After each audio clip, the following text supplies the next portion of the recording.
Ngayong hapon, nakatakdang simula ng impeachment trial kay Vice President Sara Duterte kung saan inaantabayanan kung dadalo ba ang Vice Presidente. Kausapin natin si UP College of Law Assistant Professor Michael Tew. Magandang umaga at welcome po sa Balitang Hali. Magandang umaga, Rafi, at sa lahat ng mga nakasubaybay. Opo, ano pong posibleng implikasyon ng pagdalo o hindi pagdalo ni Vice President Sara Duterte sa pagsisimula ng impeachment trial ngayon pong araw?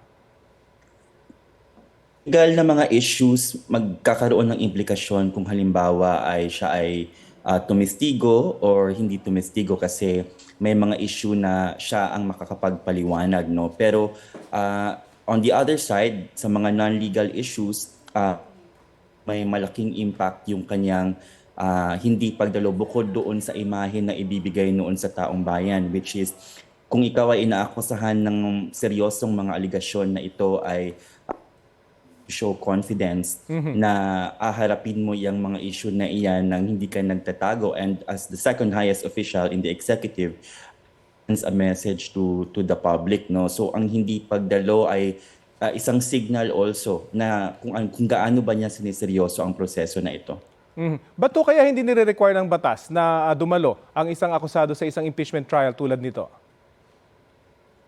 Kasi hindi talaga siya unang-una dahil meron siya self-incrimination, so hindi siya pwedeng magsagot ng mga tanong na makakapagpahamak sa kanya criminal-wise, but also prerogatiba ng talaga in any trial kung sino yung mga witnesses na ipepresent. So kung hindi naman siya witness, wala din namang reason for some other political reasons, and that's a prerogative. Nabanggit niyo po yung mga witness. Tinututulan ng defense team ni Vice President Sara Duterte ang manifestation ng House at private prosecutors na makapagtanong sa mga witness. May basehan po ba ito? Ang basihan yan kasi yung sa Senate rules naman, ang magpe-present ng witness, no? And may precedent na yan, nangyari na yan noong trial ni President Estrada before na nakapagtanong ang private prosecutor. So, ang rule lang naman ay isa-isa, no? Isang prosecutor at a time. So, I don't really know what's the basis for saying na hindi pwedeng makapagtanong ang private prosecutors kung pinayagan sila ng impeachment court. Isa po sa mga inabangan yung tinatawag na box, para po kay Senador Ping Lacson, dapat ibalik sa Kamara yung kahon ng tax records ng vice at yung kanyang asawa. Ano pong masasabi niyo dyan? Ang rason naman ng Senado na alam natin or ng senator judges is ibinabalik sa prosecution kasi sila naman ang magpepresenta talaga ng ebidensya. Wala at this moment, wala pa yan sa kustodiya ng impeachment court, no?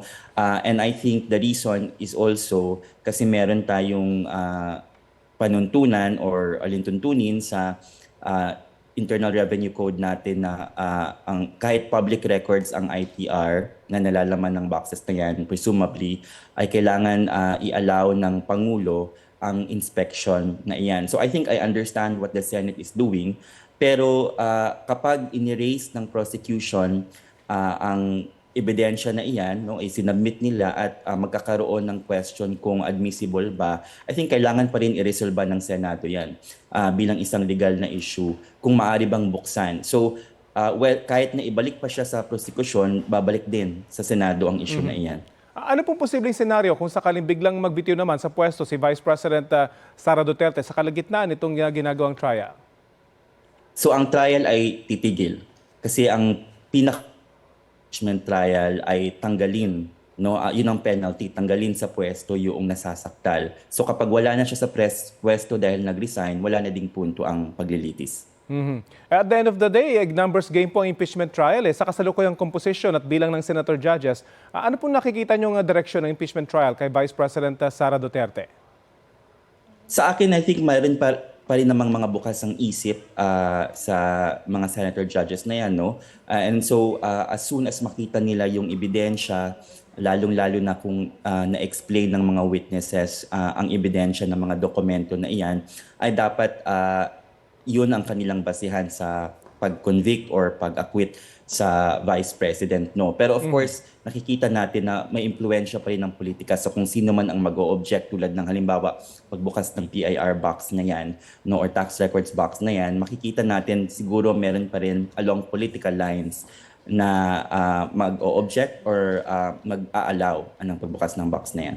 Gaano po kahalaga natutukan ito ng publiko at talaga malaman nila kung ano yung mga pwedeng lumabas na ebidensya rito at ipahayag ang kanilang opinion sa publiko para malaman ng mga senator judges? Gaano po kahalaga ito? Dalawang mahalagang rason. Unang-una, kung ang pinag-uusap presidential funds at lalong-lalo na yung ill-gotten wealth or amassing of wealth disproportionate, no?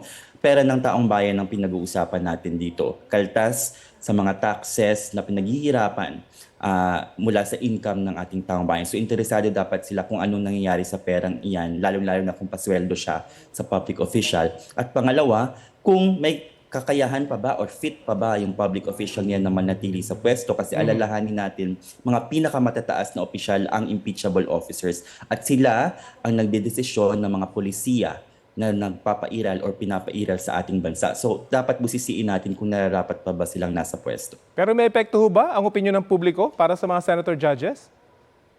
Yes, sa tingin ko merong epekto yan kasi ang impeachment trial ay hindi lamang legal na proceeding. Ito ay legal at political.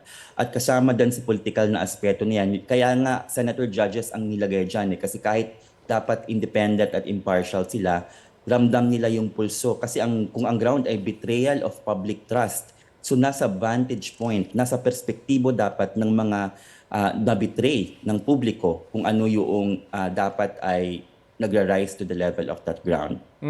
Ano naman po masasabi nyo sa pag-upo ni Senate President Sherwin Gatchalian bilang presiding officer ng impeachment court?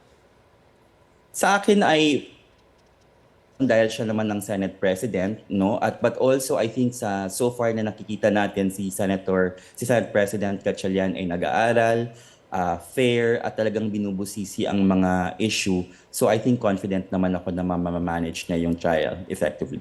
Anong surprise po kaya ang ating aasahan kung sakasakali mula dito sa impeachment trial na ito? Tingin ko ay maraming oposisyon sa pagbubukas ng ilang ebidensya tulad nga ng tax record sa box na yan. Pero hindi lang yan, no? Tulad nga din itong issue ng private prosecutors na hindi pwedeng pagsalitain or pagtanungin ng mga witnesses. So at every turn in this impeachment trial, makikita natin na magbabangga talaga ang depensa at prosecution at lalong-lalo na sa procedure. Kasi ang depensa sa kanilang answer, malaki ang iginugol na panahon na atakihin ang procedure ng House at in this case, the Senate. So I think aasahan natin na may opposition lagi sa mga procedure. Panghuli, hindi naman po kasama sa surprise yung hindi pagdalo ng minorya dito sa impeachment trial. Hindi ko masasabi yan sa ngayon, pero kung nanumpa sila, bilang senator judges ay dapat dumalo sila. Okay. Maraming salamat po sa oras na ibinahagi niyo po sa Balitang Hali. Maraming salamat. UP College of Law Assistant Professor Michael Tew.